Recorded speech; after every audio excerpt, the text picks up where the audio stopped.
All right, good evening, and welcome to Cbsi Presents Tales from the Flipside, episode number 30. I'm Paul, dubbing this the Tired Indie Podcast. Boys, introduce yourselves. I'm Dino. I got a horrible voice right now, but we'll talk about that in a few seconds. What's up, guys? Brian McClay. John Z trying to recover from his play date with the great Sean Liggett and his liver. What's up, guys? Brian Wood. I don't have a drink, but I got a big old pinch of Grizzly Wintergreen in my mouth. And I'm here to talk about a con I didn't go to. Yeah, me too. Oh. And other fun stuff. Well, I'll tell you what, usually we feel like butt after the con. This is the first time I felt like butt during the con. Oh, dude, let's talk about my voice. Fucking terrible, dude. So you had it like Thursday morning. I talked to you. Yeah, Thursday morning it was good. Thursday night it went downhill very, very quickly. Friday was, for a lackluster word, very squeaky. Like you didn't talk at all Friday. Nope. Saturday, after I got some halls and some nasal shit from Reagan, and what else did I get? Hot tea, and what else did I fucking use? Oh, it was okay on Saturday. I mean, by the end of the con, it was terrible. But that was, 8 hours, dude? Yeah, you had a little chat in you for the first 4. Yeah. Saturday night, the St. Elmo's fucking cocktail sauce worked wonders. And they served you hot tea out of pity. Yeah. And then Sunday was So Sunday you didn't need your voice, which was sad. Yeah. And then Sunday night, hang out with Paul. Paul's like, holy shit, dude. You were a zombie, man. You were zombie mode. No. But dude, I was rough this morning. I slept with like 10 hours last night, and I still could barely get out of bed this morning. I actually did okay.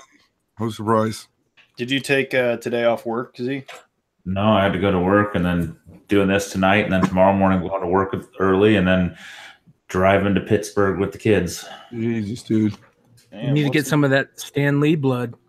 Oh, yeah. What's in Pittsburgh?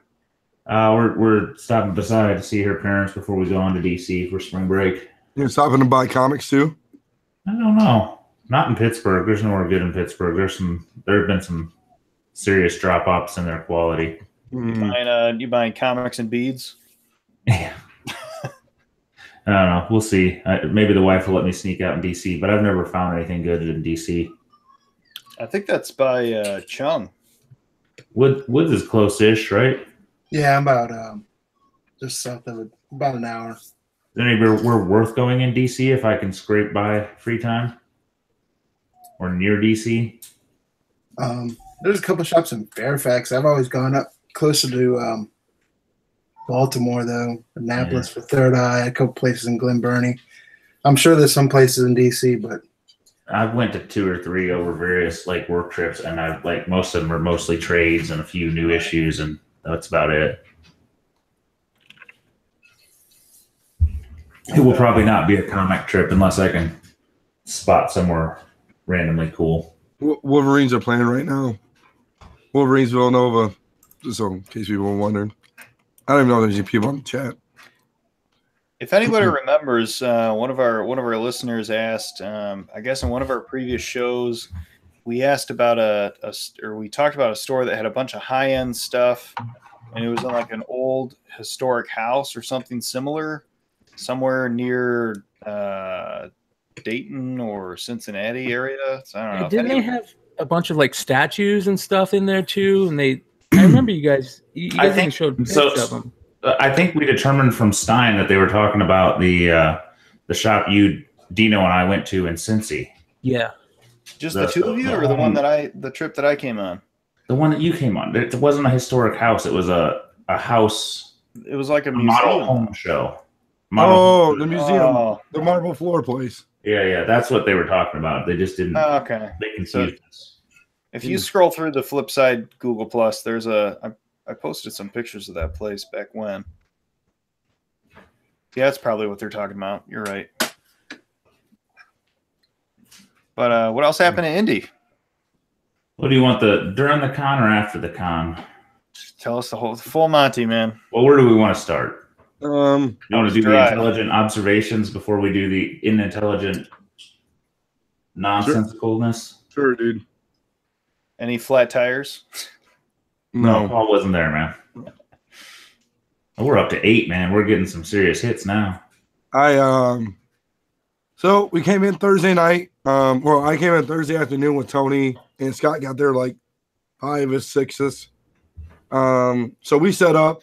We had it pretty much up, for the most part. And then the Z Boys showed up, and then we helped them. It wasn't bad. Z's wall was kick ass this year, so it was a nice rebuild. Mm-hmm. I mean, it was a solid display. Yeah, for sure. And we were happy. I was happy we added the extra rack in the height because we had a lot of books. Dude, it was crazy. And then so we all went. Did we go out that night? Yeah, you boys stayed out that night. Well, yeah, we went out. We did some a reasonable dinner. Met a extremely attractive bar maiden. Oh my god, Mr. she was hot, dude. Mr. John Brown and the St. Louis Comic Cruise came out and had some drinks with us. Yeah, that was good times. Good people. And then at that point, after a couple hours, the responsible people went to bed. We came out of this bar, and the F5 crew saw a shuttle and jumped on, barely saying bye. Like, oh, that's our hotel. Bye. Yep. Scotty was like, "We're getting in the shuttle, dude." I'm like, "Oh, okay."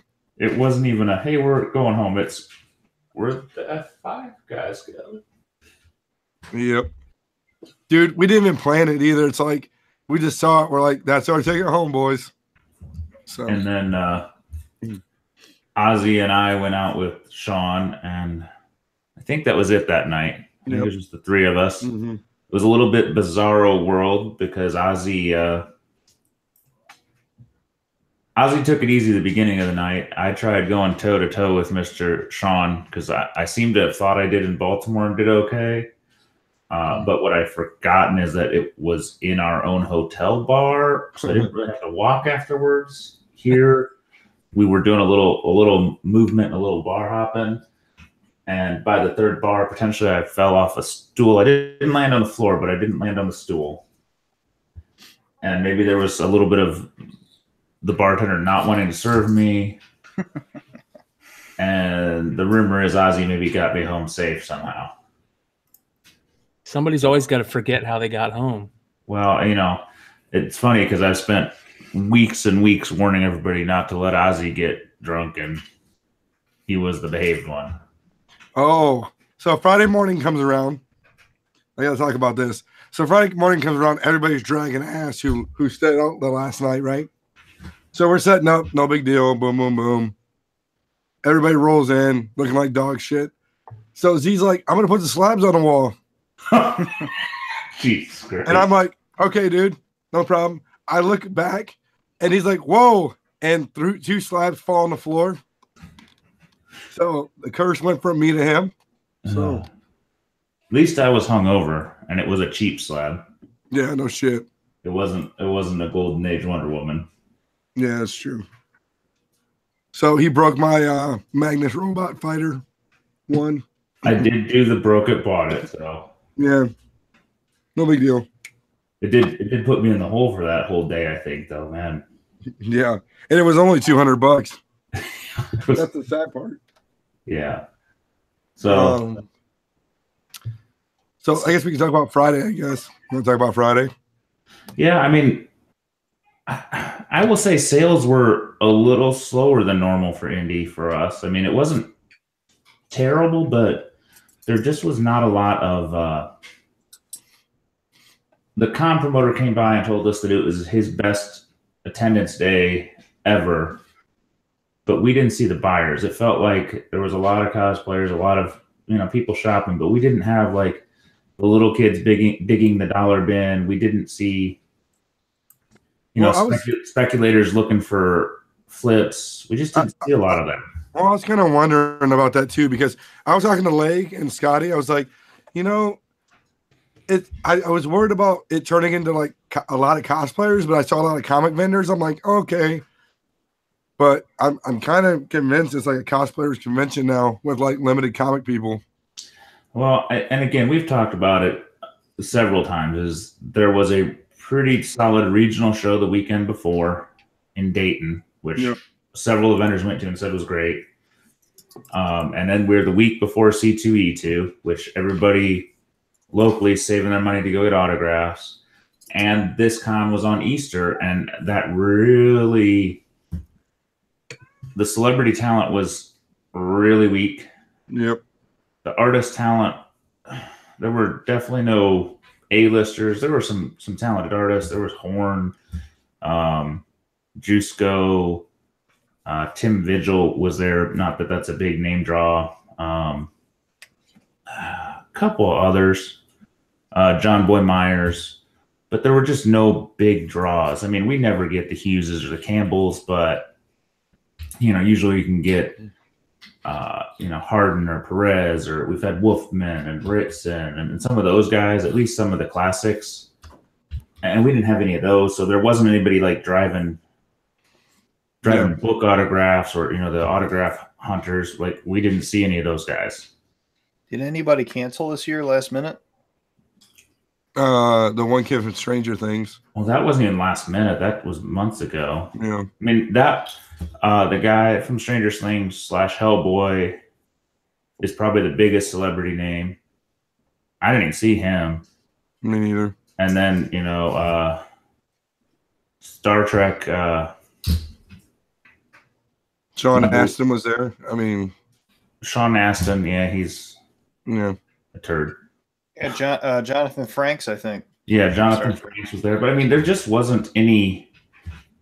There wasn't like Game of Thrones. But there wasn't anybody driving book sales. So comic people weren't coming to buy books and get autographs. Your Spice Rack was not hopping this year. The Spice Rack, man, I bet Spice Rack cleared less than $100 easy. Yep. It was a disappointment and sad.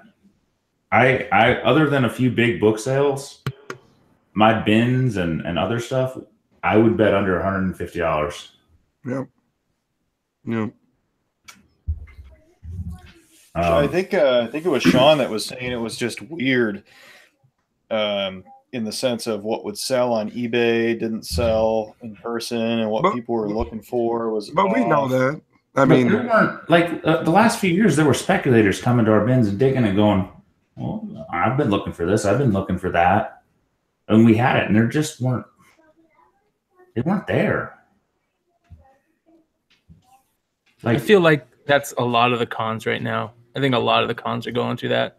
At least what I notice, especially out here, is that it's more cosplayers. It's less about comics. We've noticed that for a little bit, but it's just getting worse and worse. Well, this had been a good comic show. I think the other thing was none of the big dealers showed up. They had, not had great years in the past. It was Easter. So like Dale Roberts had come the last few years. He went to WonderCon instead. There was one other pretty big guy that came. I can't think of his name right now. There was at least 5 or 6 national dealers last year. And this year there were only like 2 or 3, and they weren't the big money guys. They were just guys that do the circuit. Is it usually during Easter weekend? It has been for last year and this year. The issue is they're renting the biggest venue in Indy, which is a con town. Like not just, like Comic-Con. We're a convention city. We have, freaking firefighters conventions, police conventions, like all those things. So this hall gets booked for anything and everything. And they're like, it's the weekend we can get. We're kind of low people on the totem pole because we've only been here a few years. So, because we met the owner of the con, and he looked about 24. But he has a chunk of cons, maybe 6 or 8, from what I've been kind of talking to people. And we're one of the better attended ones, but we're not the vendor friendliest one. because of Easter. Well, they're moving it, right? That's the rumor. Yeah, for 1 year, and then it's going back to Easter. So they're moving to Labor Day, which is, we don't know. That's right around school. Baltimore. Well, Baltimore doesn't always fall on Labor Day. We haven't looked, have we? Baltimore wouldn't be with Dragon Con. No, I'll tell you when Baltimore. It's actually Dragon Con weekend, which is a pretty big con on the circuit. September 28th, September 30th. When's Labor Day? Or is that Labor Day? Hold on 1 second. Sorry. Sorry. So sorry. Isn't that like the first September week in 3rd. September? First week in September. So it's the week after Baltimore. Well, and then no, it's 3 weeks after Baltimore. Or it's 3 weeks before Baltimore. Yeah. Well, the problem too is that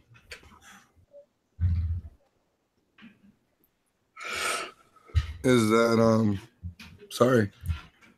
It's just like how many cons you can go to in a month. You know what I'm saying? Well, and they have to get away from C2E2. That is a killer. Because I think in the years past, we'd get people driving down from Chicago. And who's going to drive down to Chicago the week before their big con? Mm-hmm. Especially if there's no dealers that they want to see. Correct. And we lost out because in the years past, we're selling at a price that dealers can make some money off of us even.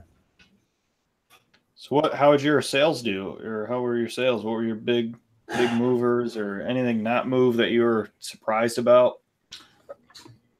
Nobody looking at on the wall, etc. I mean, if you looked at our tally, we probably sold a lot of dollars, but it was really like 4 or 5 big books that made it, right? You know?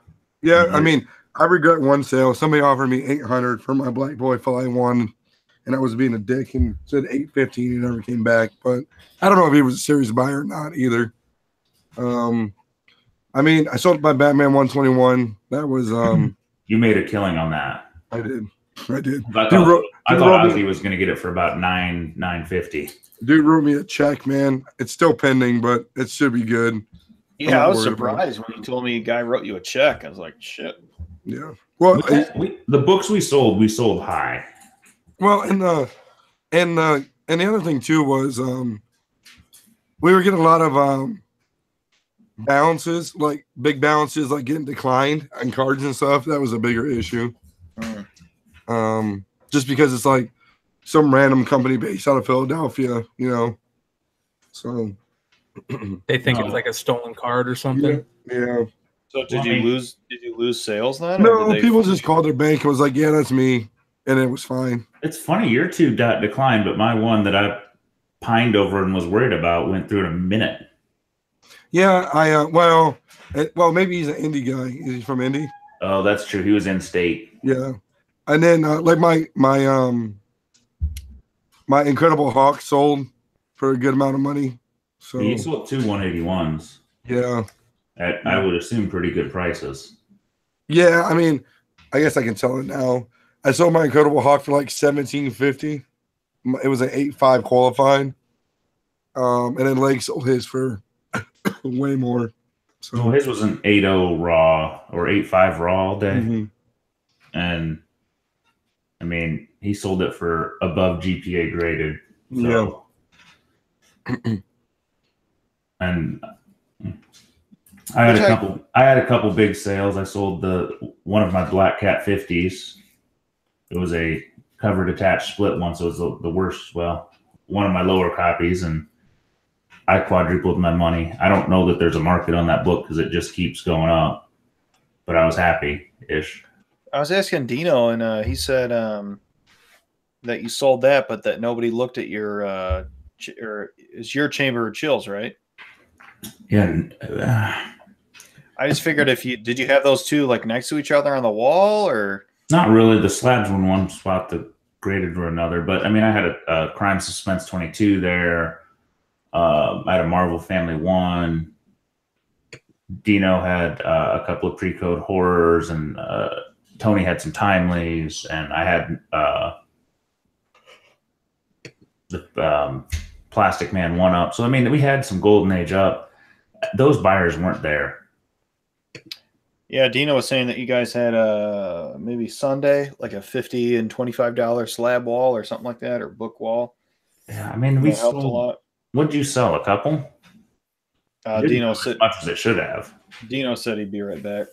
So did you want to sell all those golden age, the Chamber of Chills and the Black Cat, or were they just eye grabbers? They were eye grabbers, and I priced them at what I thought were don't buy prices.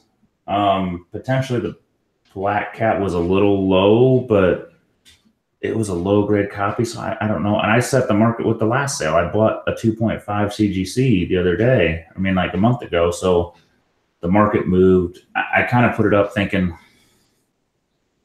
if it sells at this price, I won't feel bad. The guy offered me my price minus $100 in $100 bills, and I said, fuck it. Cash is king. Yeah, I mean, and he's a good guy. We've dealt with him for 3 or 4 years. Like, this guy comes and has a suitcase of books and a suitcase of cash, and you make a deal with him. Maybe you make a deal buying, maybe you make a deal selling, but he always does something. And he's a good guy. Who's that? The Black Cat guy out of Louisville. Yeah, well, and then the other thing too was, sorry. They're asking, did I make a good price? Should I have sold him? Like, he offered me $100 bills, and yeah, he's a good guy, and bring him back next year and probably spend another couple grand. Yeah, what'd you say? It was $100 bills. It was just $100 under you're asking. Yeah, and my asking I thought was, I don't know what's ridiculous. Truthfully, I really don't. Well, and then going back to Chambers of Chills, everybody was asking about Chambers of Chills. Why that book was so hot. So. And we should have said this tall drink of water in the booth, but yeah. But I mean, nobody was seriously wanting to buy it. Instagram had some yahoos looking at it, but I didn't want to deal with that. Dude, it was ridiculous. I would set up on Instagram and tell people about it, and then they'd be like, okay, thanks.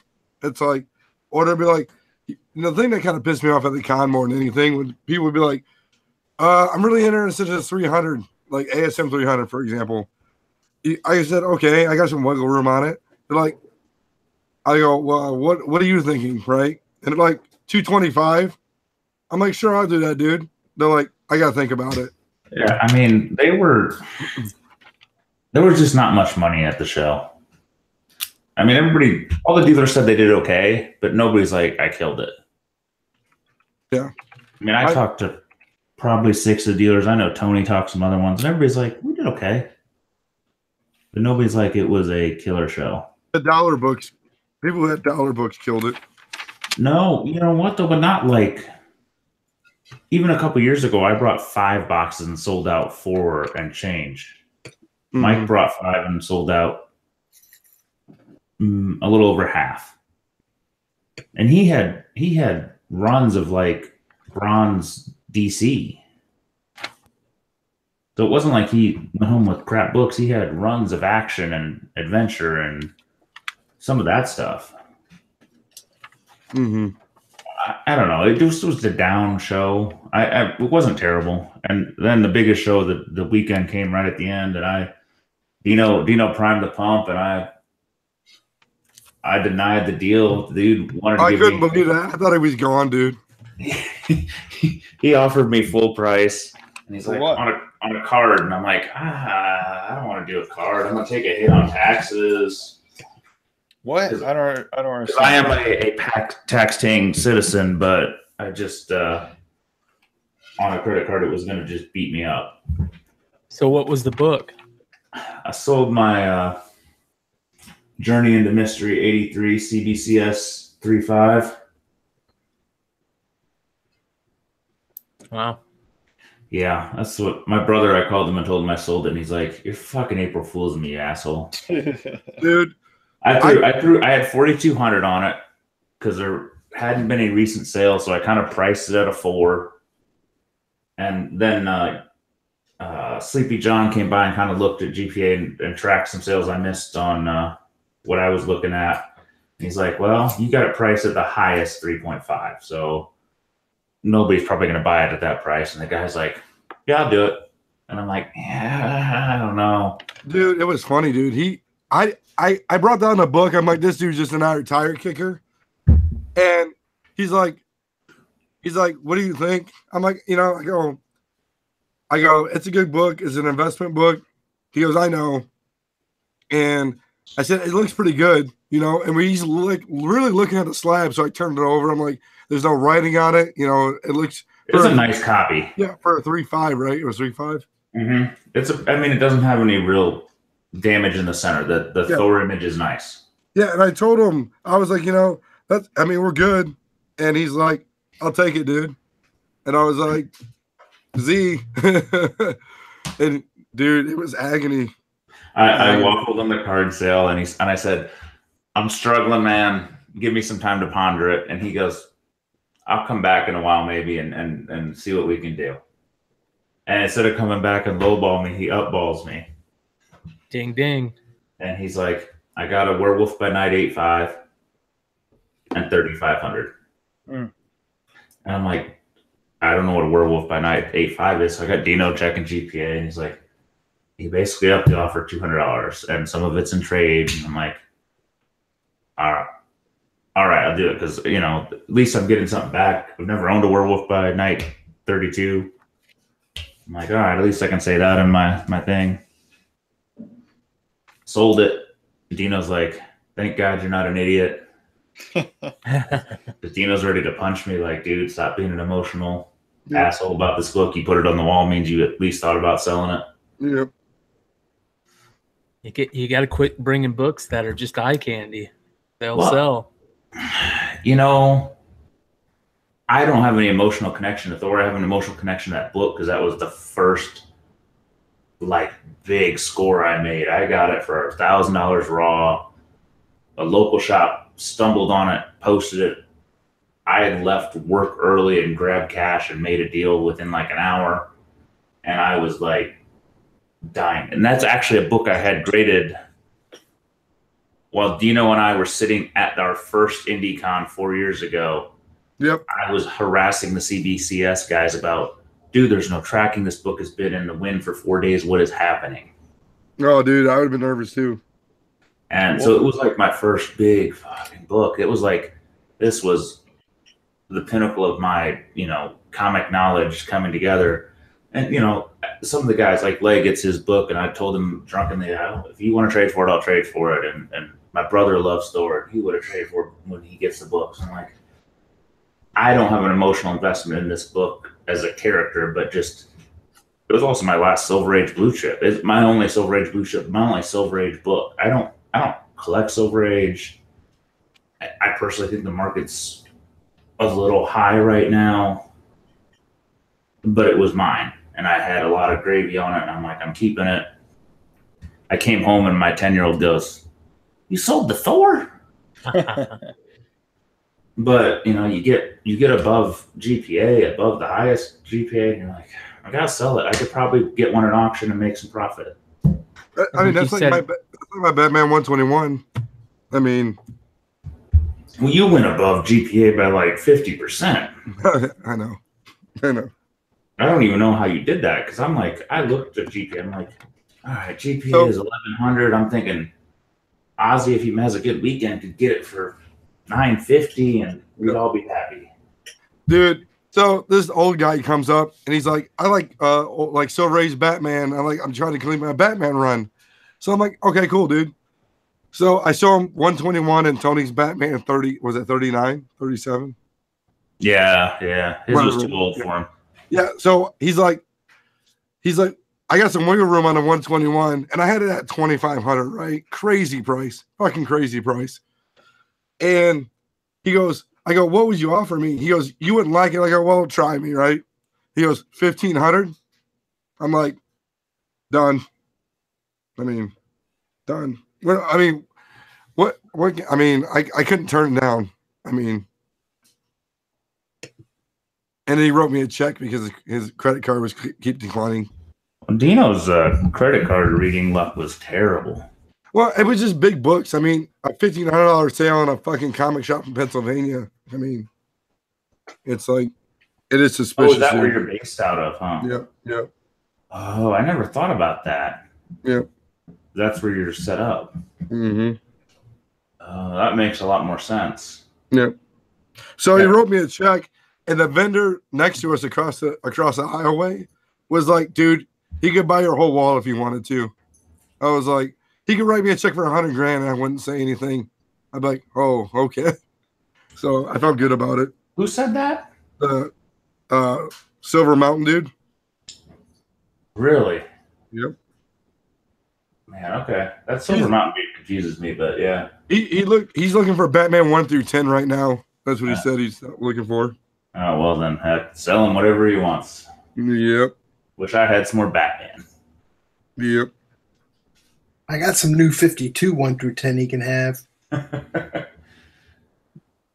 Oh, I forgot to mention the Werewolf by Night that I'd never owned. I don't own anymore. I sold it within about 20 minutes to another vendor. You made a good deal on that one too. Yeah, I could have eked out $40 more on eBay, but it wasn't. I mean, yeah, you got to list it, and then you got to take shitty offers. Yeah. Cash in hand. I got some leads on some collections. Get my wife off my ass if I need to spend a couple grand and move on. Was she happy though? She was happy. Good. The kid was annoyed, but I had to explain to him I made a profit and it's freeing me up for other stuff. And it took me 24 hours, but I have emotionally disconnected and realized, as Walker says, you sell stuff to buy stuff low and sell it high again. Yep. You just move on. Gym 83 is a very cool book, but I can get another. Same thing with Batman's 121. Like, it's gonna be years to find that book, but that's a little less common. Well, like Hulk 21, leg and you sold one. Yeah. You can get another one. If you want to pay the money, you can get another one tomorrow. Yeah. If your heart is sad, buy it again. And, there are a few books that are rare. Chamber Chills comes up about 3 times a year. You can get one. You may not like the price, but you can get one again. Very few you won't see again. Well, it still blows me away how sometimes those raw books, those really nice raw books sell for so much more. And we sold a lot of slabs too, which I was surprised at. Like, usually slabs don't move, but there was people who were asking us if we were at a CGC booth. We had 3 different people ask if we were at the CGC booth. Was there a CGC booth there? Yeah. Did you look at the sign? It makes you feel good though if your booth looks like it might be the CGC booth. Yeah, I was just about to say. We had 66 slabs up at one point. I saw the pic and it looked good. Yeah. It's funny, the highest end sold and the lowest end sold well. The stuff in the middle, not as much. Well, we changed up the strategy on Sunday. You want to talk about that? Yeah, go ahead. You guys kind of set it up. I just kind of piggybacked. So we noticed like big books weren't moving, and it's all about knowing your audience, right? So we set up a wall with $25 books. Buy 4, get 1 free, right? So, buy 4 for $100, you get 1 free. And then we set up a $50 wall, buy 4, get a 5th free, So it started moving a lot, especially when you saw the deep discounts. Like, we were putting $50 books for $25 and $100 books for $50. So it's kind of knowing your audience. So we might do that. We should do that the whole year. I mean, I think you got to pick your days, but yeah. When people think they're making out on a deal, man, that's the key. Yeah. Was there any trends that you were seeing? I saw people asking for Rick and Morty, Rocket and Groot. Some random requests I usually get like every year, like Willow and some shit nobody hears about or collects. For as hot as Venom is, we sold none. I didn't sell ASM 300. I had 4? We sold 2. You sold 2 ASM 314s, but that was random. Dude, it was that 314 flip was great. Or 316. It was 316, right? 316, sorry. So I bought a slab from this guy who was hawking slabs, and I bought it for $50. Turned around like 3 minutes later and sold it for $75. So I took that home. That was a good book.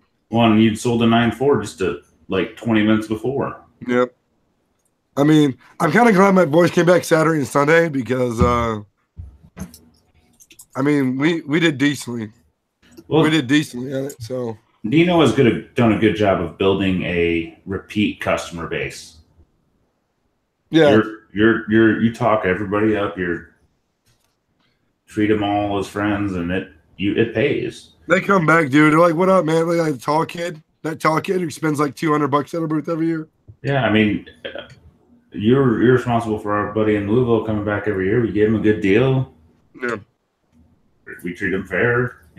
We're not trying to gouge people, and they've learned. They're like, well, C2E, who's coming up, dude, you're gonna pay 40% more next week. Buy it now. yeah. And the tall kid's like, "You guys have the best booth here by far."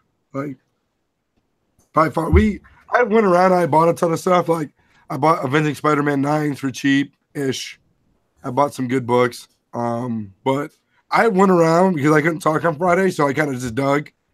And they had books, but it was ridiculous pricing. Yeah, I'd really have like a couple cool books, but if they had a cool book, they priced it the moon. Yeah. Should we talk about Tony's fucking hit? Yeah, do it, dude. Got to now. Well, okay, so there were two. One is a rumor. CBCS confirmed it. One of their guys confirmed it, but 2 hits of the show. One, fucking Tony L was digging through slab boxes on the floor that weren't even up, weren't even freaking ready to go because, well, he's closest to the floor. He buys a book for $55, comes back and shows us what is it? Marvel Unlimited mini comic Delato 9.8 SS, not Delato the writer, but still a 9.8 SS. $55.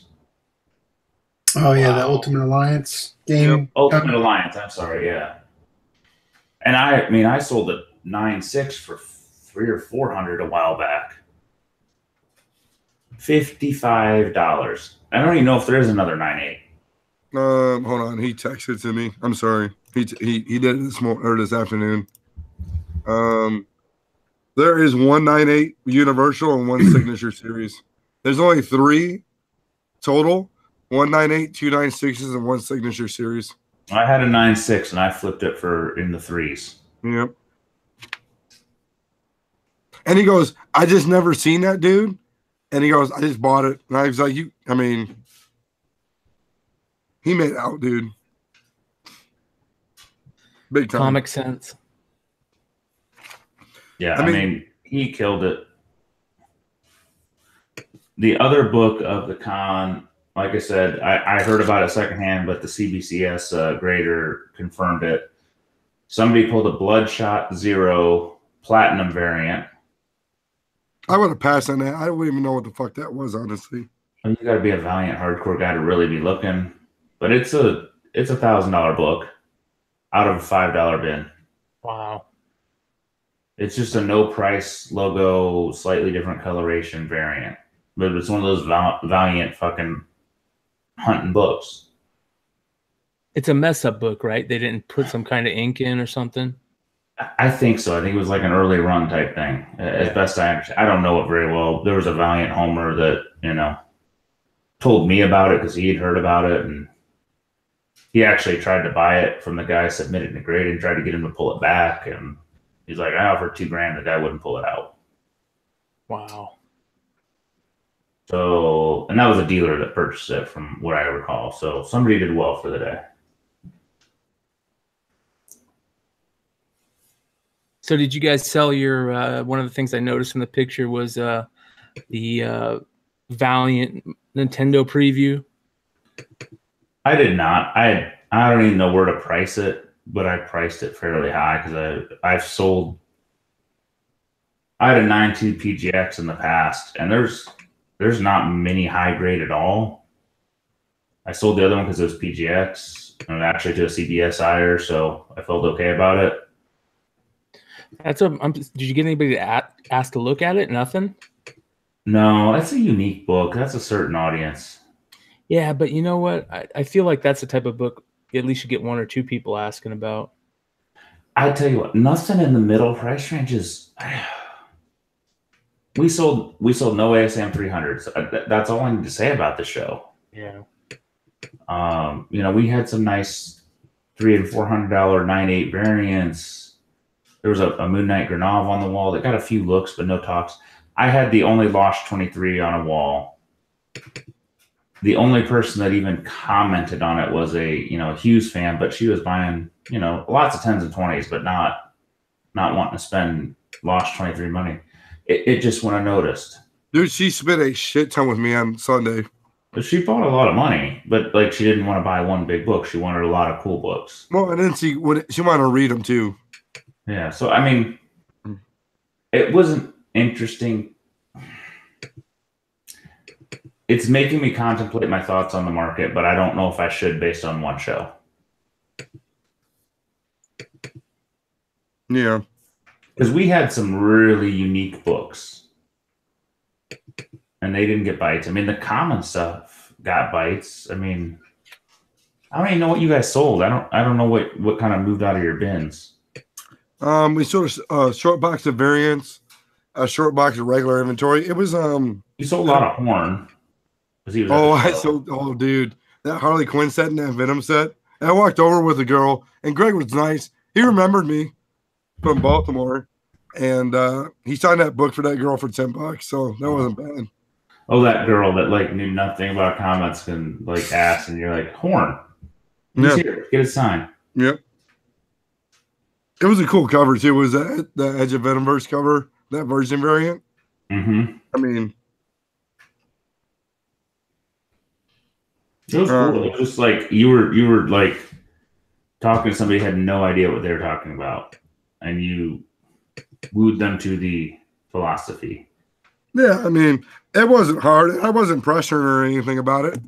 I thought we did well, though. I mean, for me, a lot of Zatanna, a lot of Batgirl. Zatanna sold.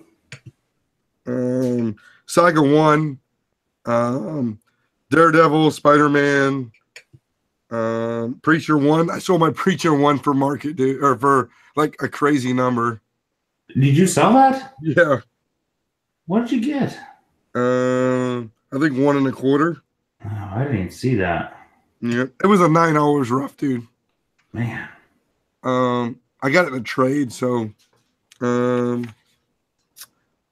I sold a 30 Days by Night slab for $50. It was a 9.6, dude. Yeah, that was a weird one. He said it was his favorite cover. No. I guess got numbers out. I don't have issues. So are you guys planning on going again next year after this year? Well, it moved weekends, so we're not sure. Yeah. We're just not sure yet. We got to kind of look at the schedule. It's moved like 5 months back. I'll tell you, I'm pretty disappointed that nobody did speed dating. Well, Dino promised me. Most of us are married other than, the F5 guys, and, well, they're kind of pussies. Yeah, obviously. I think it would have had some great stories. Yeah, well, I didn't have a voice, so. Well, Dino would have been at a disadvantage. Really hard to have a speed date with no discussion. I mean, I do have my good looks, but that only takes me so far. You might have done well with just the strong silent type thing. He's very mysterious. I know. I want to know more. It worked out perfectly on Friday. I didn't say one fucking word, and people were like, okay. I'm like, they're like, can you do this? I'm like, I just shake my head no. They're like, okay, I'll just buy it then. I got some pity sales, I think. People are like, oh, you sound awful. I'm like, yep. You're going to make my day better? They're like, yep. I'm like, okay. One other trend, we did not sell any Deadpool. Yeah, I did. You guys had a solid discount box of Deadpool and nothing moved. I sold some though. But not anywhere near like it was moving. Yeah. I'd say like I had New Mutants 100 price and nothing sold. I mean, I had them at 10, which was the cheapest on the floor, and none of them sold. So they weren't buying that.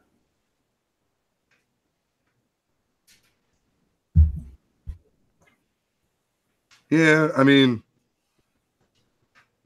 Didn't you guys, Dino? Did you do a con the weekend before? No, it's Toledo Con. That was a month before. Okay, that's what it was. That's what it was. We just looked around. We didn't sell there this time. Okay. But that was a good little show too. Did you guys cover any odd requests, or that one year we had people looking for the question, stuff like that? There's always a couple odd books. Like some of them were so obscure I didn't know what they're talking about, but I can't say like there was a repeated odd request. Anyone looking for Sugar Booger? No Sugar Booger. Like there were people looking for like odd horror magazines, and like there were a couple people asked for stuff, and I'm like, dude, I live in the rabbit hole of crazy, and I don't know what you're talking about. Like, it was a 1970s horror book, but it wasn't really a comic. It was I'm like, I don't know what you're saying, man. Dino came back through Toledo. Got to give a shout out to John's Corner Bar. Did you throw up 6 times? No, it was a different bartender too. I was actually prepared to give him like $20 and apologize, and my wife said sometimes honesty isn't the best policy. So just pretend it didn't happen. Thank God your wife's smart. She's pretty and smart. How did you get her? I don't know. Must have been the lighting. Well, we did meet that. He was a huge Transformers fan. You were a Joe A photo for her. Right. Exactly. Yeah, the bartender that night was shit, he could be a guest host. But yeah, he's a big Transformers fan. Magic, he's like, oh, I'll come on and be your magic expert or whatever. And he's a cool guy. He subscribed to UD and our podcast. Said he loves podcasts. So if he's listening, shout out to John's Corner Bar's bartender. He said he would sponsor us. He did. Yeah, he's like, oh, I'm good friends with I don't know how we'd sponsor you, but I'm good friends with the owner. I bet we could bring it up every episode. I told him I've said it here. Anybody from Cbsi who comes through Toledo, man, I'll take you to John's Corner Bar. We'll chill for a bit. Free drinks. I upgraded to Tito's vodka. Thank God. At John's Corner Bar. Yeah, I could tell the difference. Well, I could taste the difference rather, but I think they were $1 more, so I gotta plan my finances for that. So Dino, what did you buy? I bought Jesse James #1, which is like a weird Western book, but it's #1. It's an Avon book. You got it for $20. I mean, yeah, we didn't talk about our buddy and his moving wall all weekend. Oh yeah, I mean, the seller across the way had a wall, and he was kind of doing the thing where he would put a tier at a price. So like the top layer was 100, the next one was 50, the rest were 25. And he'd continually change books and move them up and down the tier. And then as the show went on, he'd take down the $100 sign. Sometimes the books came down. Sometimes they just moved to 50. Like it didn't stay the same for more than an hour. But did he drop anything? No, never dropped a book. And some people got some deals. Like there were a couple books I meant to get, and like by the time I was free, they would sold. That's an interesting strategy. I've never heard of. I've heard of switching your wall up that often. Well, I think you got nothing else to do, man. And he's like, I don't bring my high end books here. I've seen him at other shows, and he's got nice, several $1,000 books. But he's like, I don't bring them. I bring 10s, 20s, 25s, 50s, some 100s. I'm like, they're going to spend an even number and drop it or they're not. I think he kind of does some inventory liquidation. Yeah. After Dino was telling me, the type or quality of books that sold, I was regretting not going because the back stock that I have probably would have been wiped out. I didn't see a ton of Turtles requests though. Did you? Nobody even messaged me like, "Hey, I saw this turtle book." I had a couple of guys talk about turtles. I mean, it wasn't crazy like a couple of people, but well, that's the thing is like we didn't sit there and talk to guys looking for books. Like, most shows, you got the buyers that, maybe they didn't buy today, they'll buy tomorrow, they'll dig, they'll look. We didn't have those guys. There were some casual buyers spending a few dollars and a few guys spending a lot of money, but not a lot of guys spending medium money on, lots of stuff. Yep. We all had like one big sale to make it worth our trip, and that was pretty much about it. I would agree. I mean, from the sounds of it, you guys had a good time, but you might not be there next year. Well, if it were the same weekend, I don't think it would be a real question. We made enough to go back, but me and Scott were saying, I think we had too good of books. Maybe. That's what it is, dude. We had books that nobody knows about, like variant wise, and then we had like big books that. We had. I think like last year at 5, we had like, I would say shittier inventory. This year we had like really good books, and it just didn't move. But my opinion, if I'm going to set up at a show and I'm going to put up a wall, I want to put up some things that people are going to look at and gawk at. Because when I went to the first IndieCon, I wanted to go see an AF-15. I don't see those every day. I can go to the shop and see some of these books, or I can go to a little con and see some of these books. I want to see those eye candy books. Like, if somebody wants to come take a picture with a book because they have never seen it, so be it. Rock on, man. I want to be that guy that has a couple of those books for you. Even if you're not buying them, I want, like, my kids go to a show and I'm like, dude, have you ever seen that? No, let's go look. So there's that small chance you just might sell it. There's a small chance. And, it hurts a little bit. I'm not going to lie. I had books that I wasn't willing to sell. They didn't get priced. There were books that I priced at a price that I didn't think would sell. They did. So did you guys notice any newer books that people were selling for crazy prices on, any of the crazy Red Goblin variants or anything? I don't think so. I mean, some of those lenticular, the Marvel one sold. I sold one on Sunday. One of Legs books. It was a slab for $65. Like nothing crazy. Like there weren't like people hunting like, I need Red Goblin. I need whatever the 5 or 6 flip books. I don't need Moon Girl 28s. There were some cool covers that sold, but that's about it. That's kind of sounds like maybe it wasn't great, wasn't bad. It was just meh. Yeah, it was just meh. Well, the issue is I had priced all my low-level books. I'd cut them in half. I wanted to not bring boxes home. So now I gotta list them on eBay, or I gotta freaking Craigslist. I don't want to do that. I was just about to say, now you gotta put in work to sell them instead of just somebody grabbing them. And I had my dollar bin. I had put books I was seeing in other dealers' places for $5, $10, $15. I just put them in there. I'm like, I don't care. I don't want them. Just buy them. Even the other dealers, I'm like, Jesus, try me. Like various Batgirl ones and Dreadstar ones. Just nothing crazy, but just all those things that somebody's going to mark on their wall for $10. I'm like, I don't want them. Just take them. I did for the weekend. I'm just doing the numbers right now as we're doing this. F5 did about $1,000. Really? Yeah. But I was just saying credit card. That was just credit card purchases. So I didn't. So I made like a check mark for things that had cash and stuff, and then things that didn't get paid out. You know what I'm saying? So. But that's just shared books. Yeah. Somebody in the chat has a spoiler for Red Goblin, half price crook. So if you don't want to hear that, skip ahead. Or skip ahead, I guess. I laid out 3, 2, 1. He says that ASM 798 is the first Red Goblin, and it is Norman Osborn. Woohoo! Coming out tomorrow.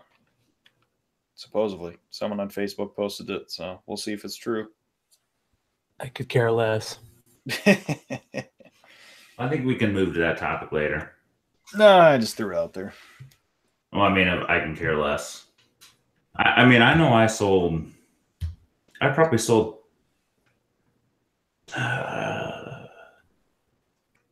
close to $7,000, but it was books.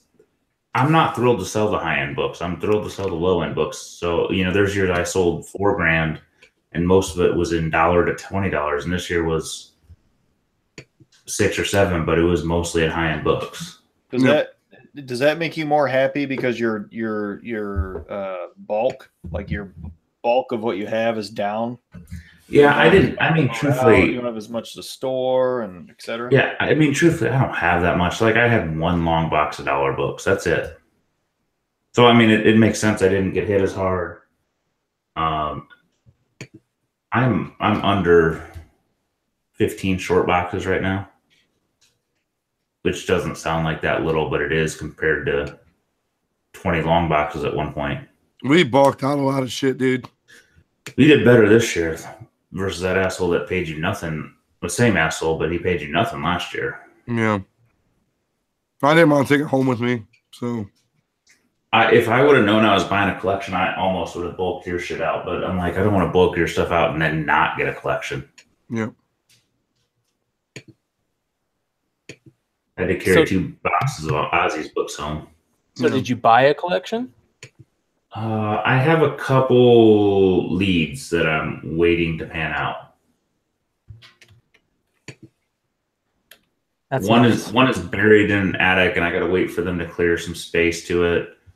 One was at the con, and there was another one at the con. I think this collection is like a long box, but it potentially has some interesting stuff in it.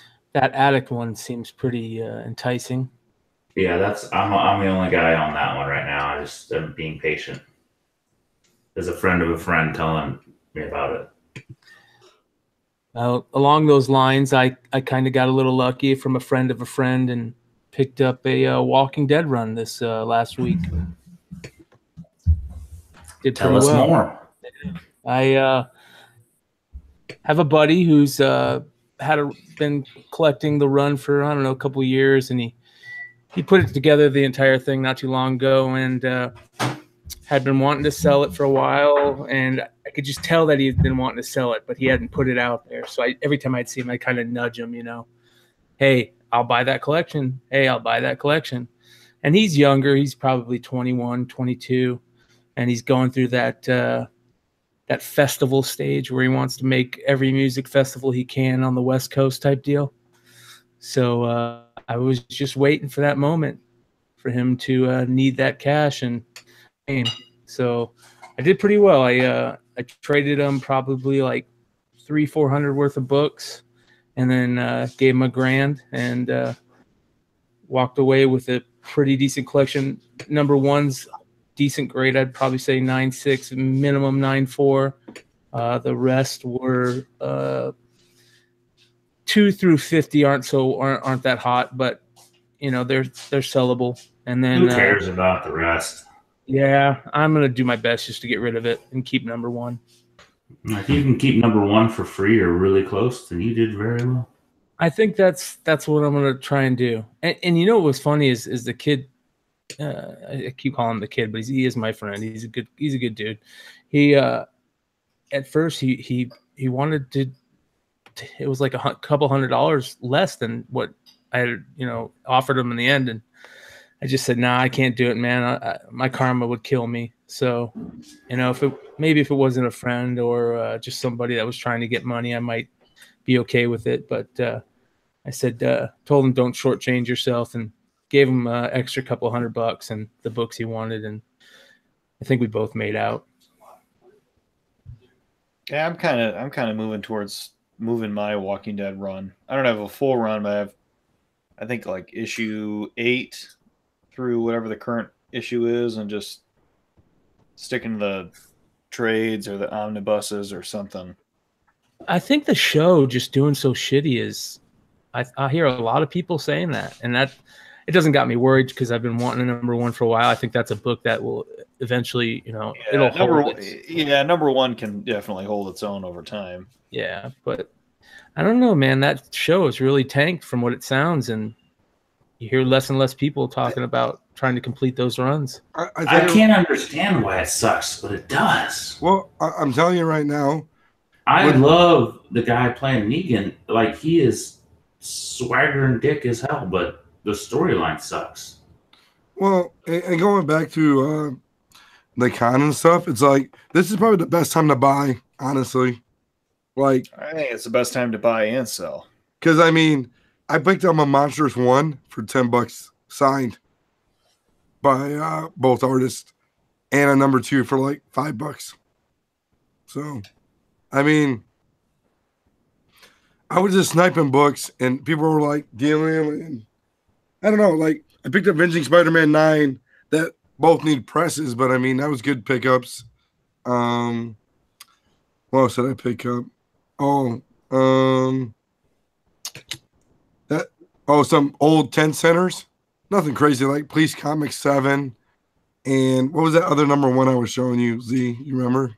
It was another random like Lawbreakers or something. But it was cool for the price you got them. It was like giving them away.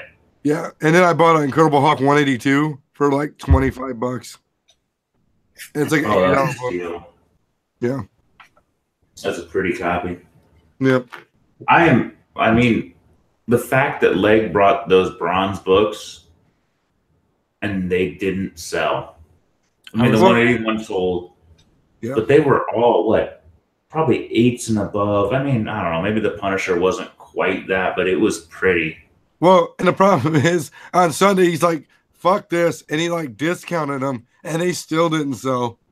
I mean, you're thinking of buying them, and you're in his own freaking group, and I thought about buying them, and I'm like, I don't even buy bronze. Like, we wanted to buy them from each other at the prices he had them at. And we're freaking speculators.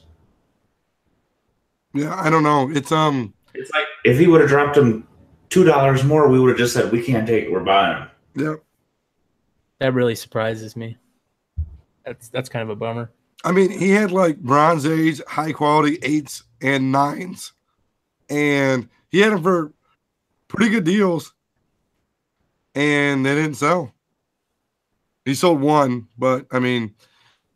Yeah. They were such pretty books. I mean, the problem too was like he couldn't move down anymore, which I understand. I wouldn't have. Don't give them away. Grade them. Yeah. I mean, so that's what he said he's going to do. But then that's the other thing too.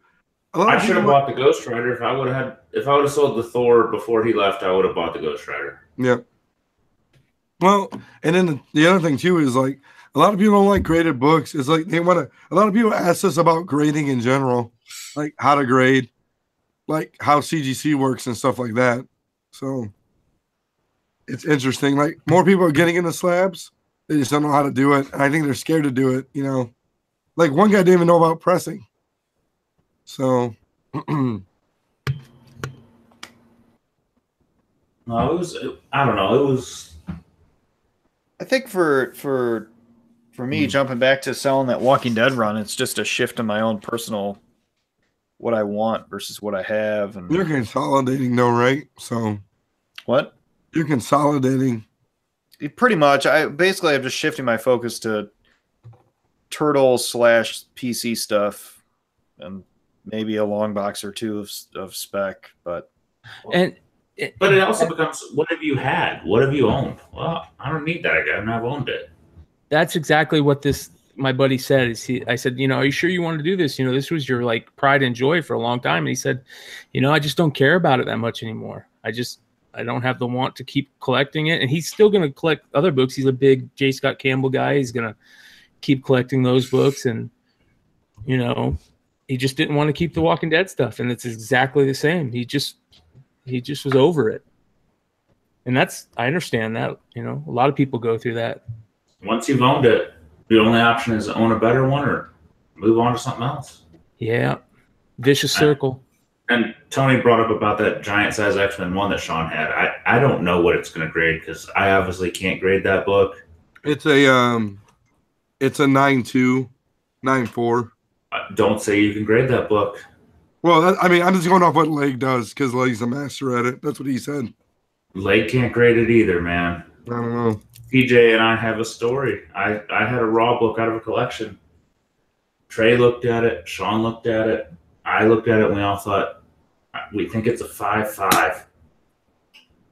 Razzed it. TJ won it. He looked at it. TJ's had some books too. Sean is the best grader I know. I'm not going to fucking lie. If I get a picture, Sean is the most spot on grader. And he said it's a 5.5. TJ graded it. He's like, I think it's a 5.5 or 6, but he sent it in just to shits and giggles. Got a goddamn 8. Mm-hmm. That book raw is like kryptonite. You can't tell what they give just defects because it's got an overcut and it's got square bound issues and yeah, that book's a mother. And that copy Leg had is white. It is pristine. It is clean. It would not surprise me. It gets a 9.4, 9.6 for the love of God.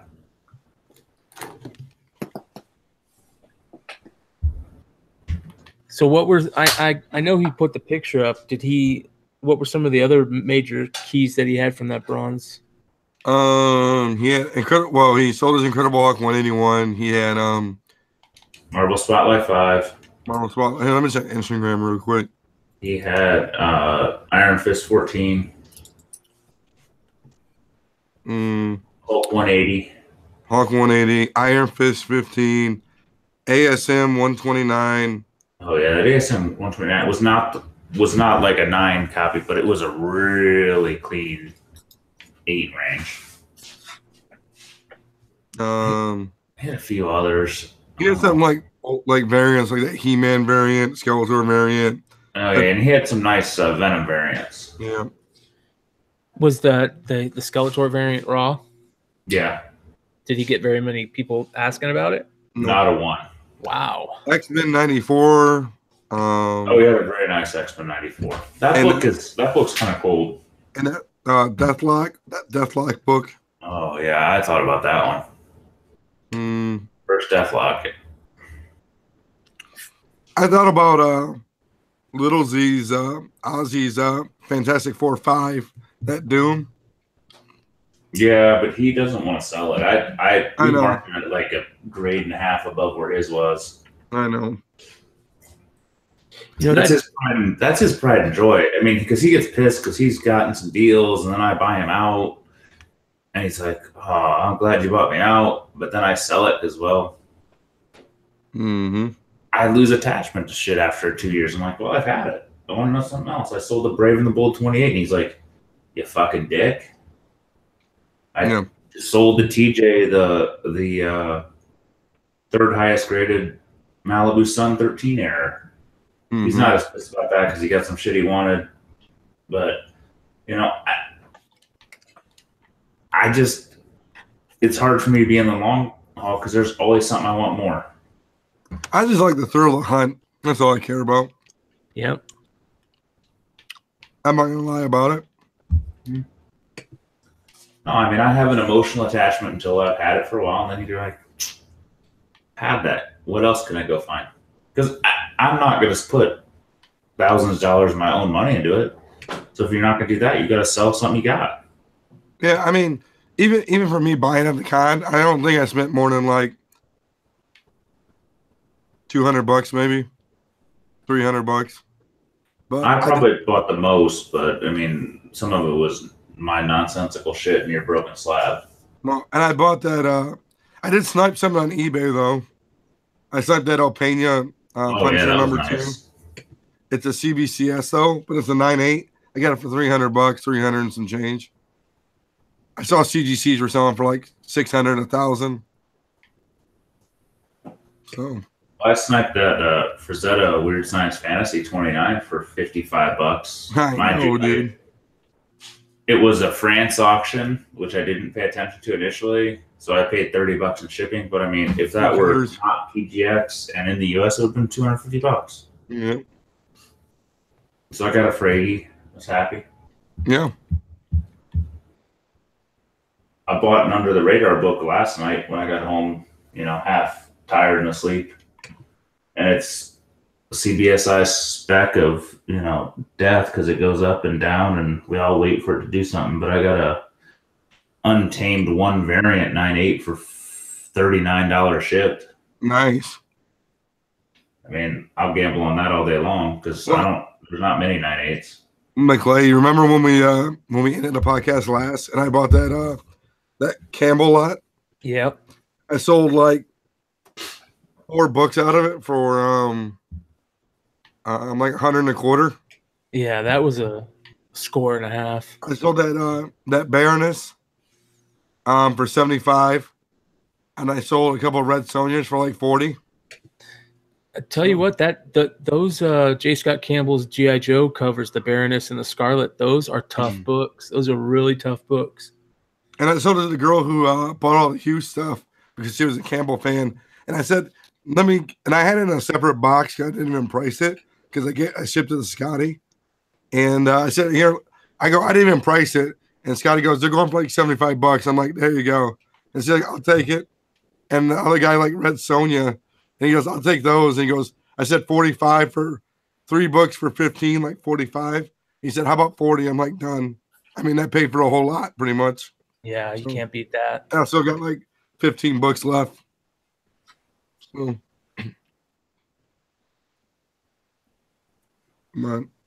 yeah, that's kind of where I've been lately, is sniping stuff on eBay. I've kind of learned the gentle art of that.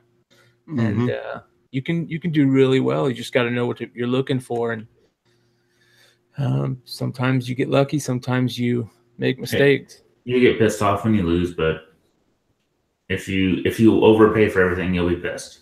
Well, there's nothing like scoring a book that like a 9.8 that somebody put up 5 minutes ago, and you snipe it for like $50, and it's a $200 book, and those are always the fun ones. The ones where the guy just put it up. I've told my brother, he's like, I watched the 99 cents auction till the end. I'm like, don't search the soonest ending. Search the most recent listed ends. That's, I won't say 100% of the time where I do better. I mean, there's a few that I watch auctions every time and I win some, I lose some, but it's those new listings that you probably do a little better on. Yeah. And another one is lots. I think that was kind of the deal with that Campbell lot, right? I mean, you can score some really nice things just hiding behind a couple books that you can pick up, just the title of, and in those lots. I did that with a Batman Adventures 12 not too long ago. Person had a lot here at a local auction house, and all I saw was that top part of the cover, and it was a lot. It was nothing but DC the Universe variants, and I figured the Batman Adventures 12 might be a bad condition, and at least I get the DC Universe variants, and I sniped a lot for like 170, and the Batman Adventures 12, and it was, I don't know, it's probably an 8.5 or better. Oh, that's all right then. Well, yeah. That's what I do with my Avenging Spider-Man 9. One of them I bought from like a person like across a couple booths across from us. He had it like pinned back where nobody could see it, just like the 1/4 of a side of it. And I was like, how much for your Avenging Spider-Man 9? He's like $65. He goes, I'll do like 50. I'm like, done. And it was like pressable, I don't know if it's like 9.8 slam dunk, but I mean. So I got a question about those Avenging Spider-Man 9s. Have you guys seen I want to say it's like a Marvel summer preview, and it has like part of that Avenging Spider-Man 9 previewed in the book with another book, and it's actually on the cover. I want to say it's also another cover with Miles Morales, a Miles Morales book, and it's a preview of that Avenging Spider-Man 9 that came out, I don't know, a couple months before the actual book. I have not. I haven't either. Okay, so let me see if I can find it. But I ended up picking up, this was probably 2 years ago, once that Avenging Spider-Man 9 started picking up some heat. And this was like a Marvel summer preview or something like that of the book. And I picked up a lot of like 20 of them for like, I want to say the guy wanted 50 cents a book. It's funny. Somebody asked me what's the most overrated book at the con and the most under, and I said that Avenging Spider-Man 9, in my opinion. Overrated? Overrated. I'm like, I don't understand. It's a name change. You know, I don't care what people buy. Just if you ask my opinion, it doesn't make any sense to me. Well, I'm kind of heavy into it. Thanks a lot, Chief. Hey, what, dude? I don't control the fucking market. This is not Trey or Leg talking shit. 12 people are listening to me right now, and 4 of them are you guys. Yeah. Oh, I bought a New Mutants 87 first print for you bought a New Mutants. Oh yeah. First cable. I mean, it's not the greatest quality, but I got it for what, $25? Oh, yeah, I can see that book going crazy here once that movie hits. Oh, I got it for $100. I can't remember, but it's like $100 copy. I'm like, okay. So, I bought a couple things, and you know, one I'm pretty stoked about. I put on the new pickups forum on comicbookinvest.com because we're moving into the forum for an open public site. But it was a Archie's Madhouse 22, and it has the brightest red cover I've ever seen in real life. I can't believe you found that book, dude. I was so mad.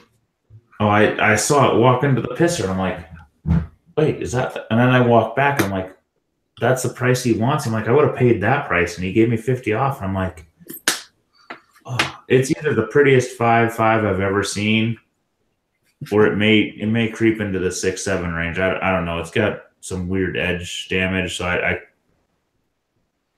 I'm a pretty solid grader, but kind of when you get in those obscure things, I'm not always sure. You want to talk about that guy who took those Deadpool kills the Marvel Universe and sketched them or colored them in? Oh, I don't even know. You can talk. I don't know what was going on there. I heard the same story 10 times from that guy, and I was only there with him 2 days. Yeah. It was badass when he got it done, though.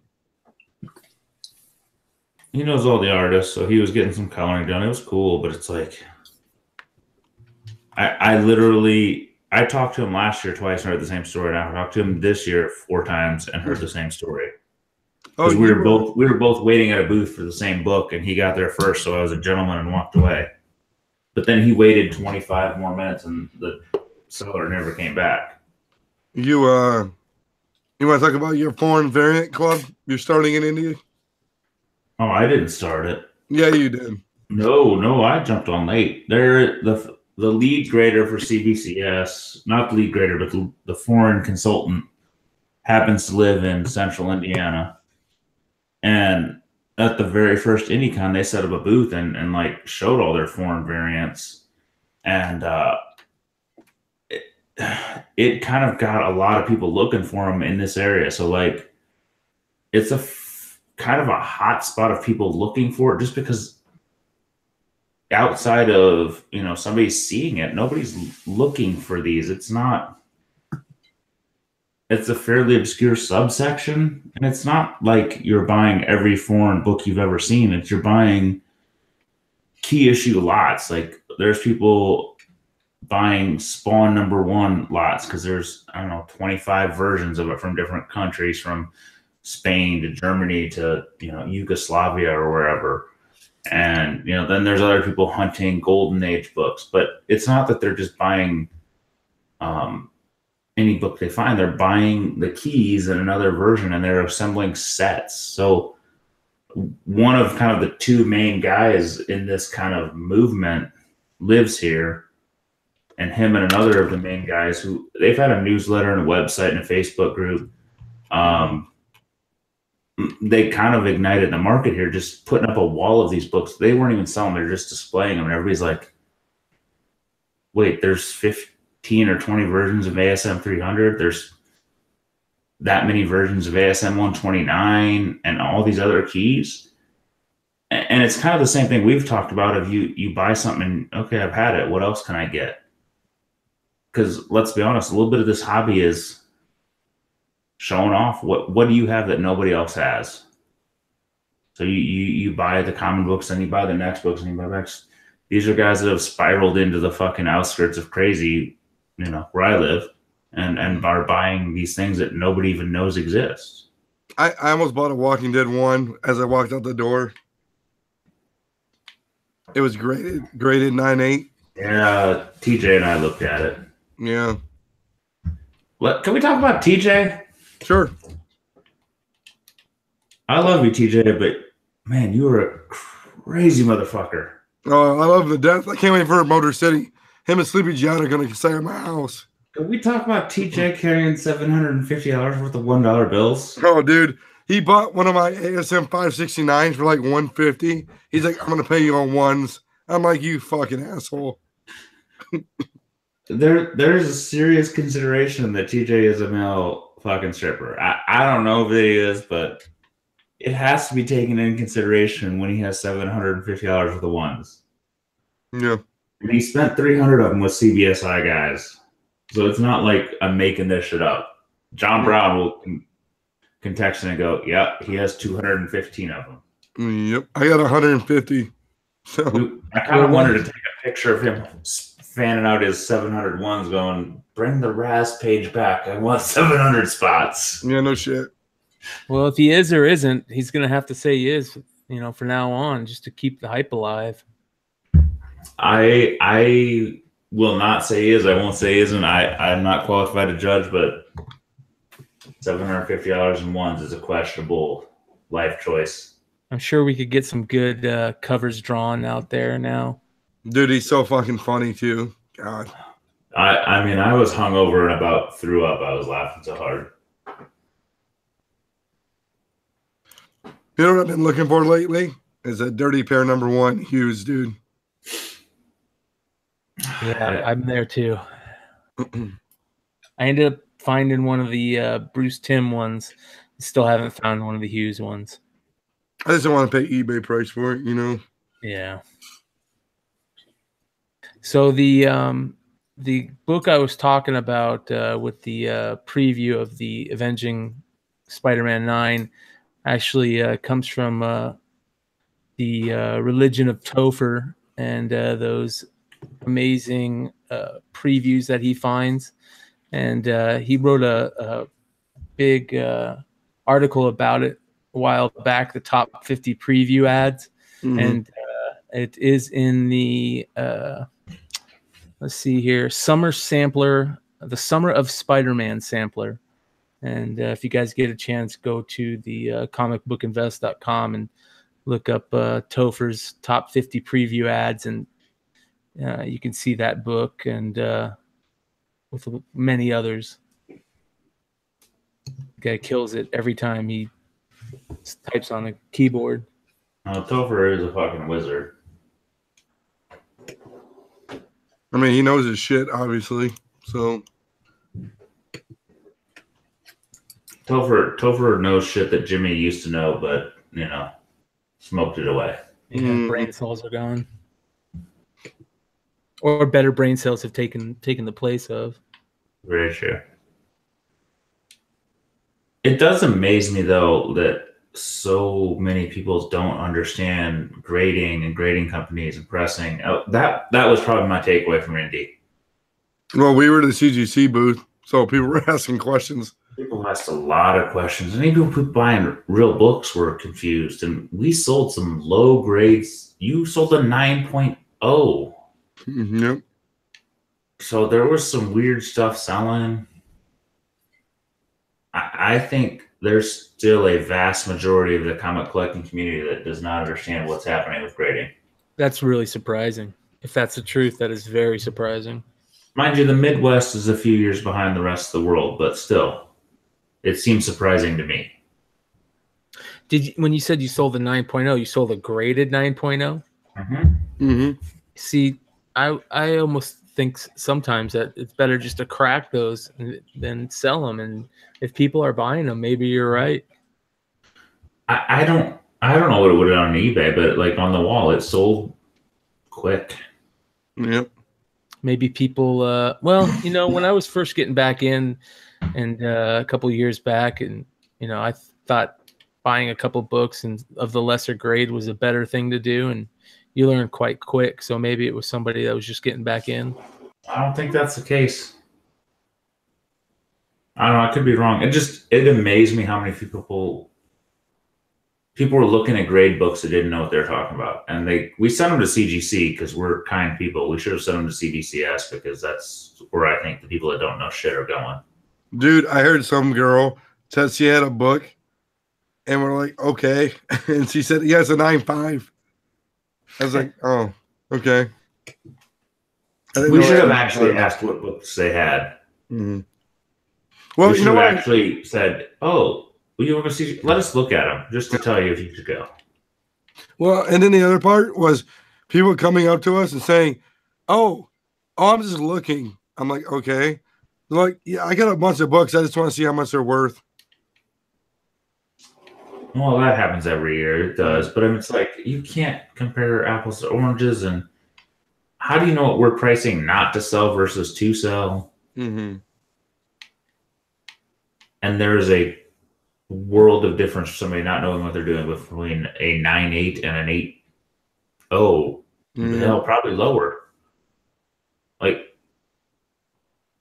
I'm not gonna lie, I've been doing this for only 4 or 5 years, but a few years ago I sent some books that weren't that good. Paul probably sent some yesterday. I think we all do that. Just checking if he's awake. I'm here, man. It's little differences in these books at this point, and people don't realize that. Well, it'll be interesting to see once people start realizing about pressing if what you say is true. And I know a lot of people complain about that now, and if there's a big chunk of people out there that don't know about it yet, can only imagine what's going to happen once they do. I would kill to see the CBCS census because I would bet ungodly amounts of money that there was a shit ton of mid-grade modern crap on that census. Yeah. Where the CGC census is like lots of 9, 4, 6s, and 8s. If you look at like the bronze and copper books, there is going to be a groundswell of 8.5s. Like I don't even want to degrade CBCS. It's just they're getting the people that don't know what they're doing, and it's not bad or good. It's just it's going to be eye-opening, I think. And maybe that's why I don't know. I almost can't comprehend how they can't get a census together. I almost think they don't want to.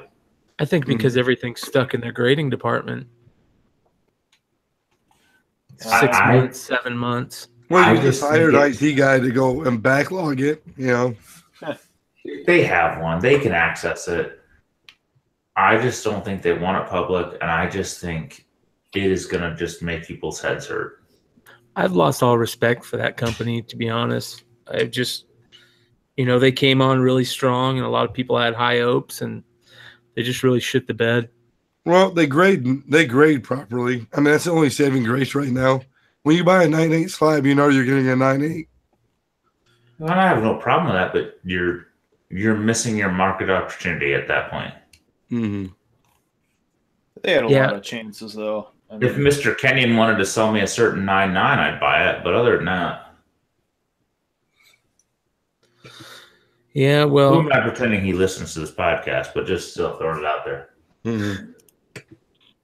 With CGC, getting books back to you in 2-3 weeks time, and CBCS still 6+ 7 months, 8 months. I don't really see how much longer they're going to be able to be around.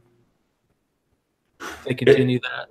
It's funny, when I got into the hobby, CGC was 3, 4, 5 months, and I almost just think they took the crap.